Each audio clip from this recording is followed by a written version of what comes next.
Odkud jste přijel? Já jsem z Plzně. Z Plzně. Vy to máte rozházený všude, že? My jsme po celé republice. Aha, super. Tak vás tady vítáme. Děkuju.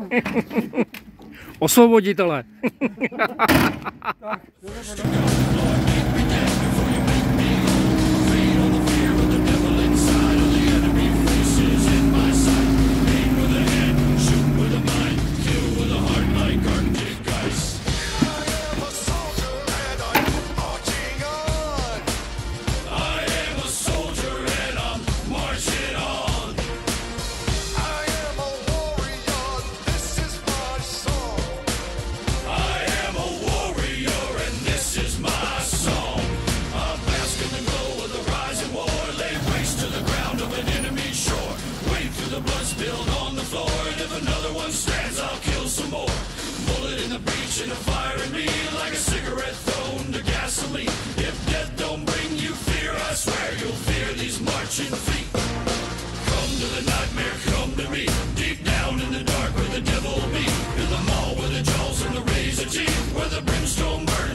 Nádhera tady to.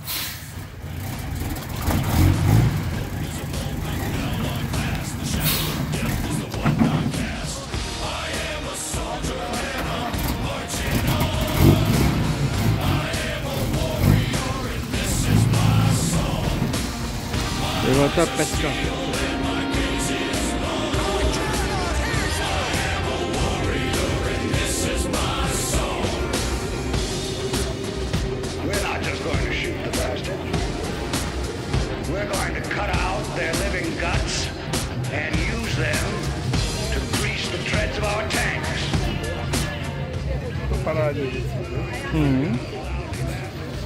Jsou šikovní borci. Nádhera.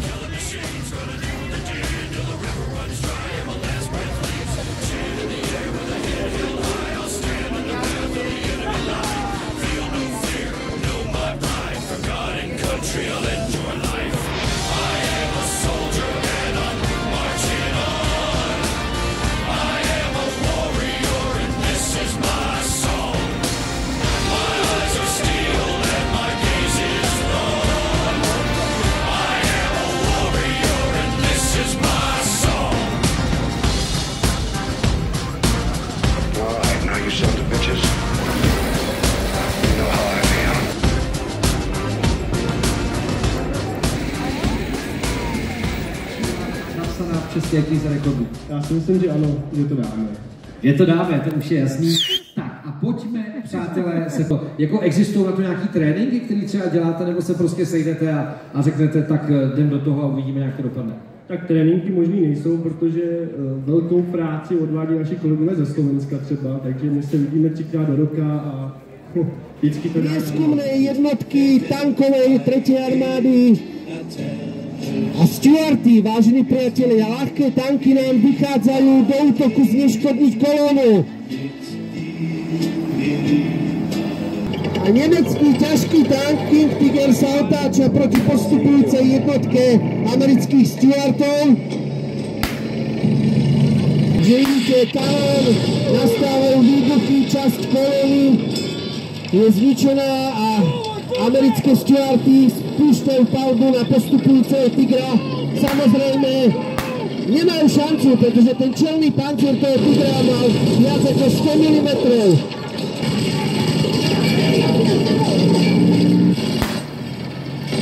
Takže tam už vychádzajú byť nejaké straty. A vyzerá to, že 3 prieskumné Stuarty sú zničené a ďalšie ustupujú.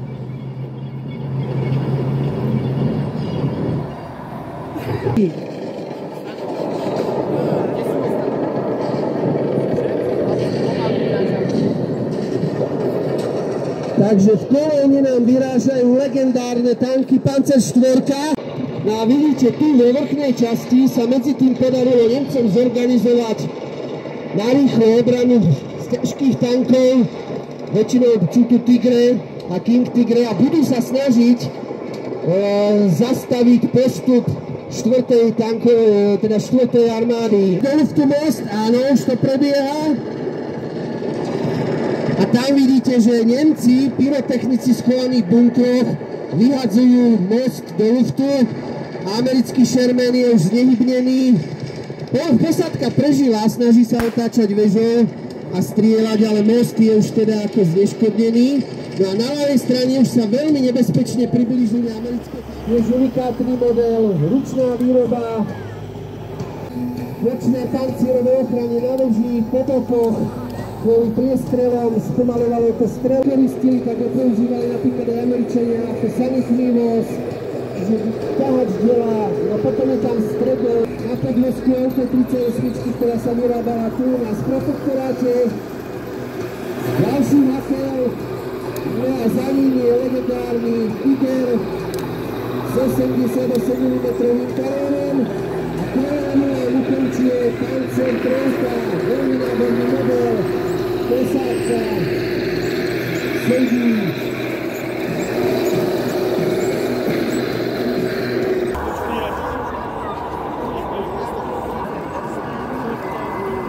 Z pravej strany z boiska dole Sovieti a Čechoslováci sú zaradení. No a čo si pre nich pripravili? To bude asi veľké prekvapenie na tú kolónu.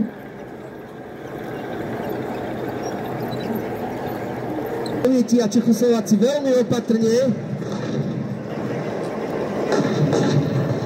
sa púšťajú, z bunkrov ich ostreľujú,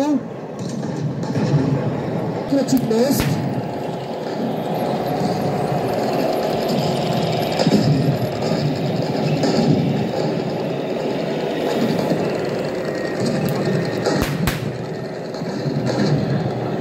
Takže strieľa sa už aj na most. Kto vyjde na most, sa podarilo z ľavej strany popri ceste obsadiť úspešne prvý perimeter a pri statku dochádza k tvrdom tankovom boji. Tank proti tanku.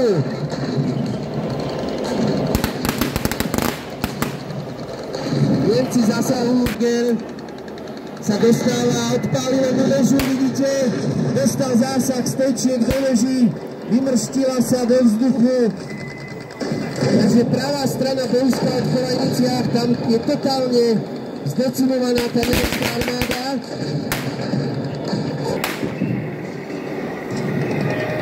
Takže tam by na ľavej strane pribudne skupiť.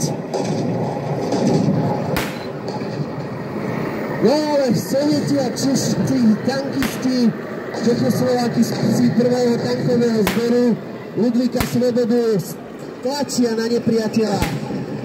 Chcú oslobodiť Ostravu a potom postupovať ďalej. Chcú už ukončiť túto plochu.